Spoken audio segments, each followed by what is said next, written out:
ஹதீத். இதை அப்ப அந்த ஆள்கிட்ட அந்த மாணவர் இந்த மாதிரி ஒரு நாள் ஒரு மணி நேரம் சொல்லப்பட்டுச்சு பாரு. இந்த விஷயத்துல அலட்சியமா இருந்த நீ எதுல அலட்சியமா இருந்த? நீ பிடிக்கப்படுவாய், விசாரிக்கப்படுவாய், நீ அலட்சியமா இருந்த.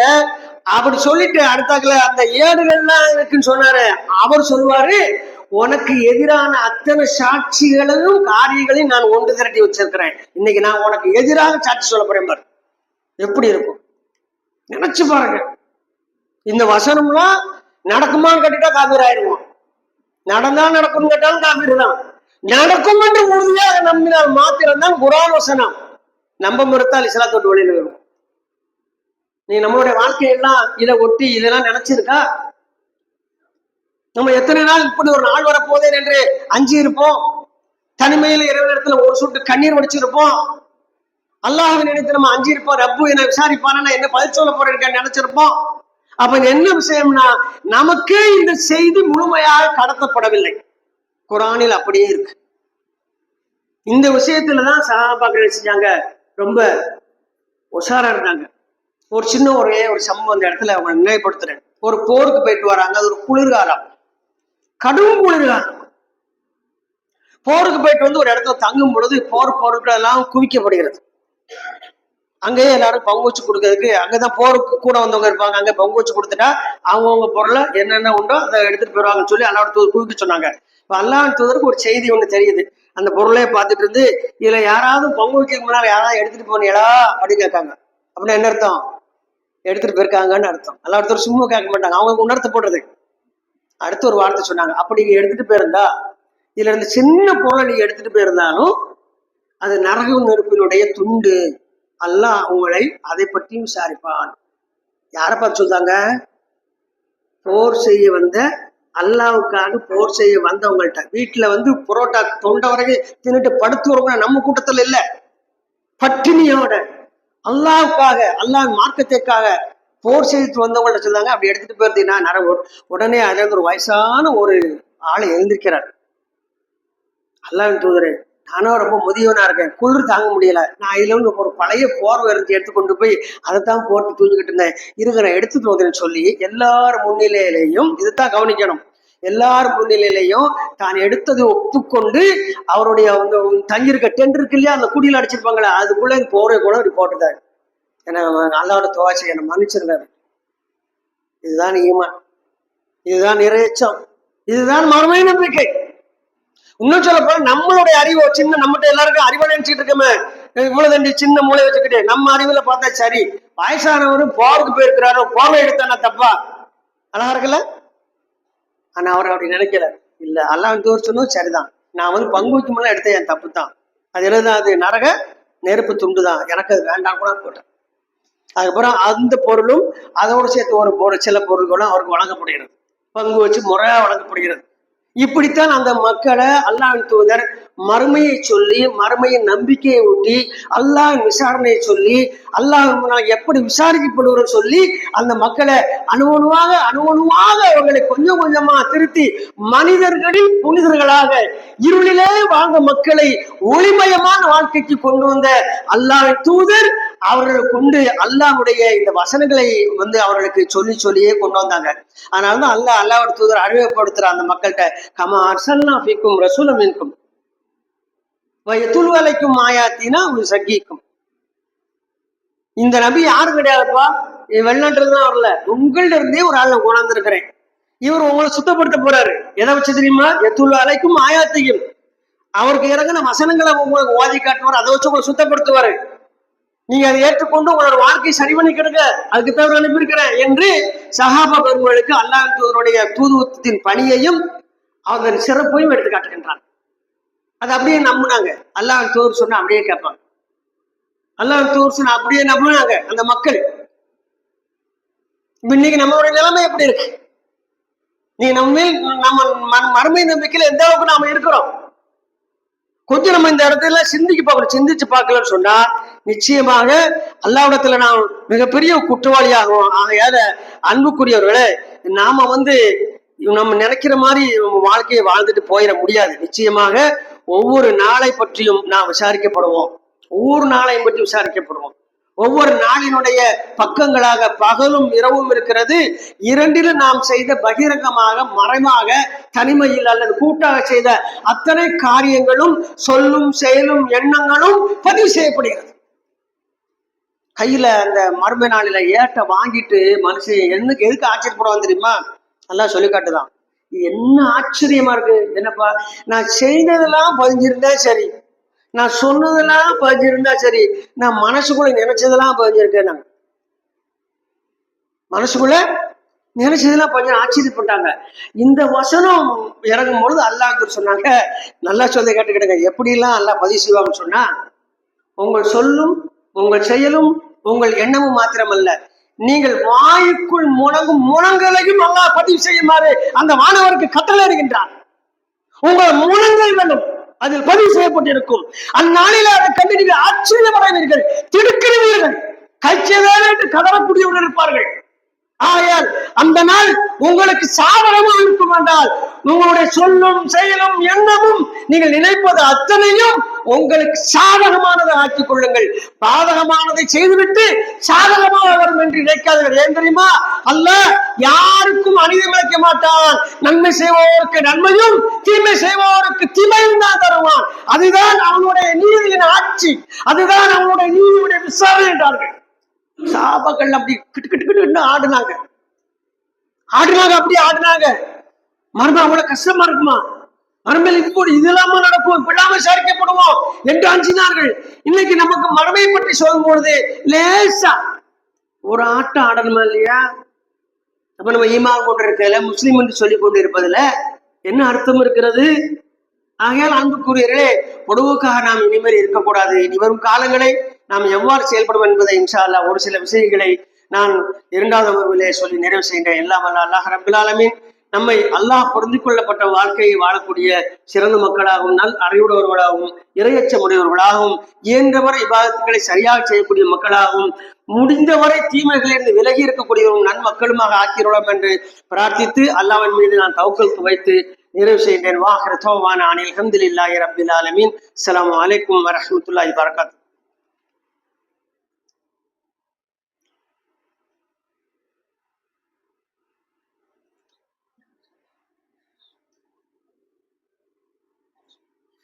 அல்ஹம்துலில்லாஹ்.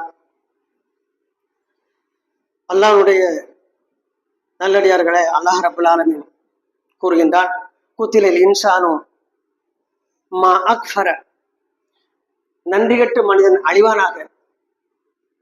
மனிதன் நிச்சயமாக நன்றிகட்டவனாக இருக்கின்றான்.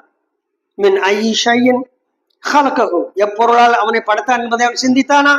மின் நுத்ஃபத், மின் நுத்ஃபத்தின் கலகஹு, நுத்ஃபத்தின் கலகஹு ஃபகத்தர, ஒரு துளி இந்திரியத்திலிருந்து அவனை நாம் அழகுப்படி படைத்தோம். எல்லாருக்குமே ஒரே ஒரு துளி இந்திரியத்தில் உள்ள ஒரே ஒரு விந்து அணுவுல, அந்த ஒரு அணுவுல தான் எல்லாருமே நம்ம செஞ்சோம். நம்மளோட தாயுடைய வயத்துல கருவானாம். ஆனா எல்லாரும் பிறக்கும் போது எப்படி இருக்கிறோம்? சில குழந்தை 200 இருக்கு, சிலது 300 இருக்கு. அப்ப நம்ம எல்லாம் நினைச்சுக்கிறோம், புள்ள ஆரோக்கியமா இருக்கு, ஊட்டச்சத்து கம்மி. இது அல்லாஹ்வுடைய அளவுன்னு சொல்லுதான். உங்களை வயிற்றுல இருக்கும்போது எவ்வளவு எடை இருக்கணும், என்ன அளவு இருக்கும், நான் தான் முடிவு பண்ணேன். நான் உங்களுக்கு அனுமதி கொடுக்காம நீங்க என்னதான் ஊட்டத்துக்கு சாப்பிடாலும் சரி, நீங்க 3 கிலோ தாண்ட மாட்டீங்க. உங்களை நான் எங்க இருந்து கண்காணிச்சுக்கிட்டு இருக்கிறேன்? உருவாகும் முன்னாலிருந்து அவங்களை கண்காணிச்சுக்கிட்டு இருக்கிறேன்.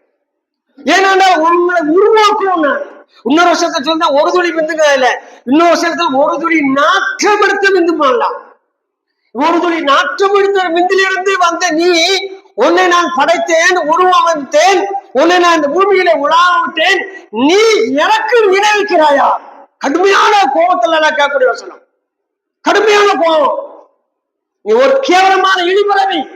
நீ எப்பவும் சரியாக எனக்கு நன்றி செலுத்தும் பொழுது, எனக்கு இணை வைக்காமல் இருக்கும் போதுதான் நீ மிகவும் நல்லவனாக இருப்பாய், பரிசுத்தமானவனாக மாற முடியும். ஆனால் நீ எனக்கே நீ இணை வைக்கின்றாயா? நீ அழைத்தால் உன்னை பதில் சொல்லாத, உன்னை பார்க்காத, ஒன்னும் ஒரு பிரார்த்தனையை கேட்காத, உனக்கு எந்தவித நன்மையும் செய்யாத, தீமையும் செய்யாத, தனக்கு எந்த விதமான நன்மை நன்மையும் செய்யாத தீவும் செய்யாத உனது கையால் வடிவமைத்த அற்ப பொருள்களை நீ எனக்கு இணையாக்குகின்றாயா என்று அல்லாஹ் ரப்புல் ஆலமீன் இந்த வசனத்தை தான் அப்படியே இப்ராஹிம் நபி தன்னுடைய தந்தையார்ட்ட சொன்னாங்க. தாப்புநாட்ட கேக்குறாங்க, அன்பு தந்தைய, நீங்க உங்க கையால செலவழிச்சீங்களா? ஆமா. அது உங்களை பார்க்குமா? பார்க்காதுப்பா. நீங்க பிரார்த்திக்கீழ கேட்குமா? கேட்காது. உங்களுக்கு ஏதாவது சொல்லுமா? பதில் சொல்லாது. பிறகு சரின்னு பாரு, காலங்காலமா உங்க குடும்பத்தை எப்படிதான் செதுக்கிட்டு வரோம். நீ இன்னைக்கு புதுசா சொல்லக்கூடாது சொன்ன உடனே இப்ராஹிம் ஒரு விஷயம் சொன்னாங்க. நான் சொல்லுவதுக்கு என்ன காரணம்? உங்களுக்கு கிடைக்காதவங்க எனக்கு கிடைச்சது. அது என்னப்பா எனக்கு கிடைக்காதது உனக்கு கிடைச்சது? ஆசிரியர் கேட்கிறாரு. அதுதான் நேர்வழி, அதுதான் கல்வி ஞானம். உங்களுக்கு இல்லை, எனக்கு அல்லாஹ் தந்திருக்கான், அவனுடைய தூதராக என்னை தேர்ந்தெடுத்திருக்கிறான். எனவே நான் சொல்லுவதை கேட்டால் உங்களுக்கு நல்லதாக இருக்கும். சொன்ன உடனே இதுக்கு மேல ஒரு வார்த்தை பேசுறாங்க, கல்லால் அடிச்சவரை கொண்டு ஊற ஓட்டு போனார் தகப்பனார். அதனாலதான் மறுமையில அவருடைய முகம் கடுமையான முகமாக மாற்றி இப்ராஹிம் அலைஹிஸ்ஸலாம் அவர்களுக்கு காட்டப்படும். அல்லாஹ் இந்த விஷயத்துல ரொம்ப தெளிவா இருப்பான். நாம நல்ல ஒரு முக்கியமான விஷயம் என்ன செய்யணும்னா, மரணத்திற்கு பின்னால விசாரணை உண்டு. அதான் மறுமை நம்பிக்கை என்பதை முஸ்லிம்கள எல்லா மக்கள்கிட்ட கொண்டு சேர்க்கணும். எல்லா மக்கள்கிட்ட கொண்டு சேர்க்கணும். நீ அதை காரசாரமா நீ நரகத்துக்கு போயிருவா அப்படிலாம் சொல்ல வேண்டிய அவசியம் இல்லை. எதாப்பா எதார்த்தம் இப்படி இருக்குதுதான் இந்த உலகத்துல சாத்தியப்படும். நீங்க நான் உங்க வயசு எத்தனை? 45, 46 வயசு வருஷத்துக்கு முன்ன எங்க இருந்தீங்க தெரியாது. அப்ப நீங்க யாருன்னே தெரியாம இருக்கு. நீங்க உங்க தாயோட வயிற்றுல கருவாக இல்லையா? உங்கள் உருவத்தை நீங்களே அமைச்சீங்களா? சினிமா பாட்டு எழுத கூட சொல்லலாம், உன்னுடைய உருவத்தை, உன்னுடைய குணத்தையும் உன்னுடைய நிறத்தையும் நீ நிர்மாணிக்க முடியாது.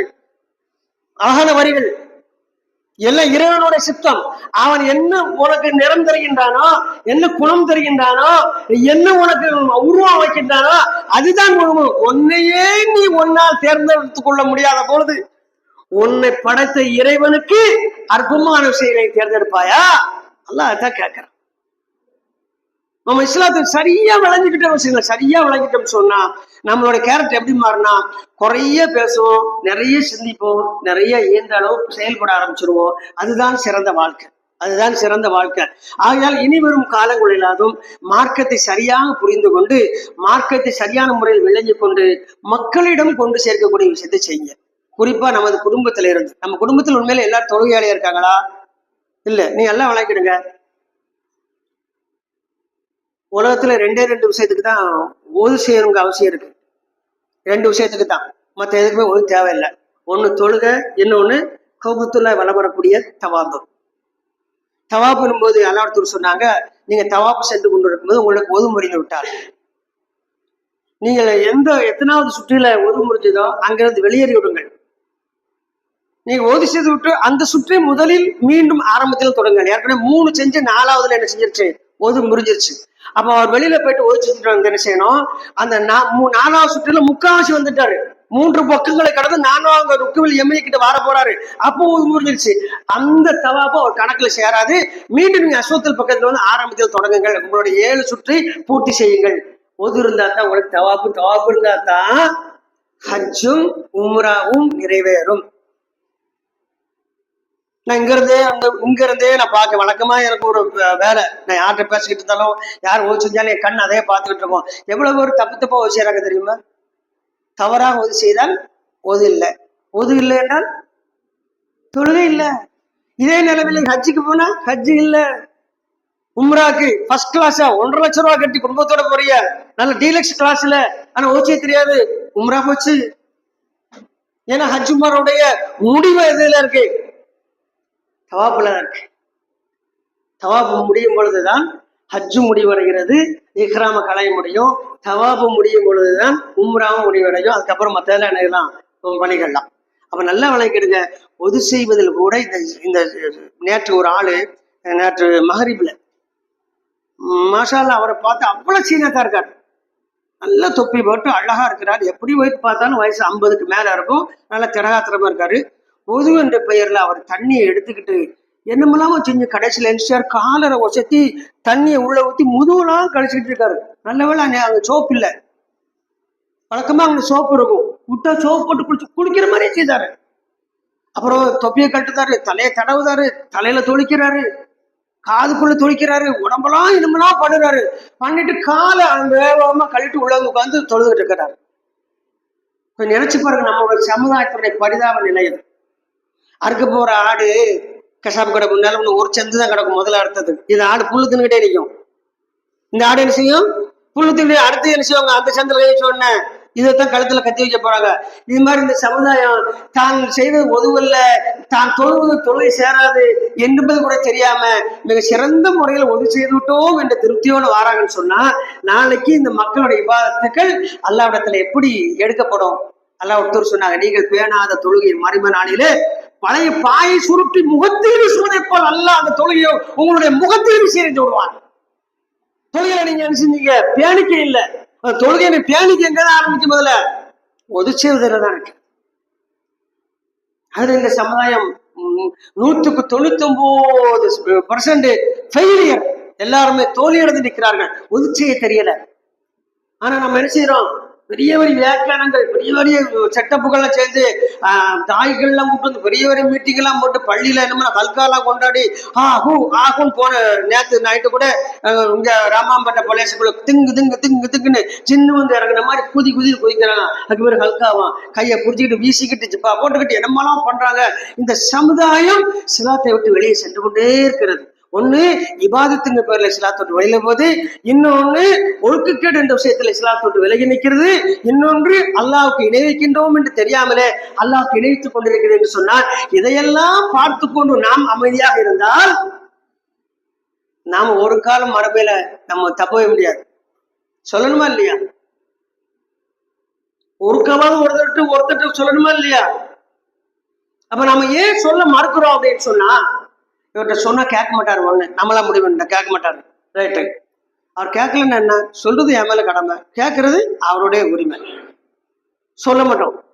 அதுக்கு என்ன காரணம்? அவர் கேட்க மாட்டாரு. அதுக்கு அடுத்தாக்கல நம்ம சொன்னா அவர் நம்மளை தப்பா கோவப்படுவார். இப்ப நல்லா பேசிட்டு இருக்காரு, ஒன்னா டீலாம் குடிச்சிட்டு இருக்காரு. இவர்கிட்ட மார்க் விஷயம் அடிக்கடி பேசினா அடுத்தாக்கல என்ன செய்வாரு? டீ குடிக்கும் போது நம்மளை விட்டுட்டு போயிடுவாரு. இவர் கூட டீ குடிச்சாதான் நம்ம சொர்க்கத்துக்கு போக முடியும். அது கட்டாயிருச்சுன்னா இவர் ஃப்ரெண்ட்ஷிப் கெட்டு போவாங்கன்னு சொல்ல மாட்டோம், கோவப்படுவான்னு சொல்ல மாட்டோம். இவங்களுக்கா ஒரே ஒரு செய்தி, அல்லாஹ் சொன்ன செய்தியை சொல்லி இரண்டாவது உரையை நான் நிறைவு செய்தேன். என்ன பண்ண, அல்லாஹ் சொன்னாங்க, ஜிப்ரீல் வந்து இப்ப எனக்கு ஒரு விஷயம் சொல்லிட்டு போனார். இப்பதான் சொல்லிட்டு போனார்.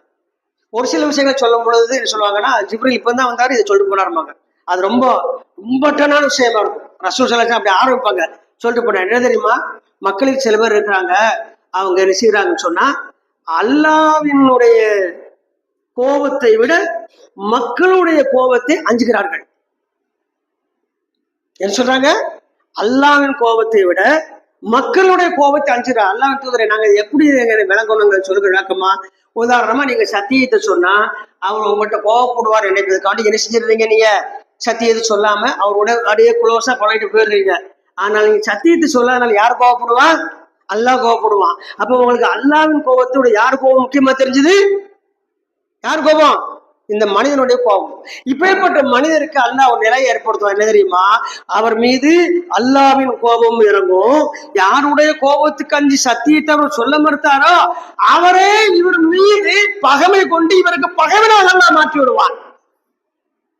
இவர் கூட நம்ம பழக்கம் கட்டி போன்னு சொல்லி விட்டான், அவனே நமக்கு என்ன செய்வான்? வேட்டு வைப்பான். அப்படி அல்லாஹ் மாற்றி விடுவான். அப்ப அல்லாஹ்வின் கோபமும் மக்களுடைய கோபமும் பகைமையும் அவன் மேல் சாட்டப்படும் என்று சொல்லிவிட்டு அடுத்து சொன்னாங்க, யார் சத்தியத்தை சொல்லும் பொழுது எனக்கு அல்லாஹ்வின் கோபத்தை விட இவருடைய கோபம் பரவாயில்லை என்று அவருக்கு எச்சரித்து அச்சமூட்டினாரோ, சத்தியத்தை சொன்னாரோ, அவர் மீது அல்லாஹ் அருள் செய்கின்றான். அந்த மனிதர் அப்ப ஏத்துக்கிடலாம் கொஞ்ச நாள் கழிச்சு இவருடைய நெருங்கிய நண்பராக மாறிடுவார். உள்ளத்தை இருக்குமா அல்லாஹ் என்ன சொல்லுவான்? ஏன் நீங்க எனக்கு சொல்ல மட்டும் விட்டுறதேனா, நான் சிந்திச்சு பார்க்கலன்னா எனக்கு நேர்வழி கிடைச்சிருக்காது. எவ்வளவு ஒரு விஷயம் சொன்னீங்க என்று அப்போ வந்து அவர் கோவக்கூடாது சத்தியத்தை சொன்னோம் இல்லையா?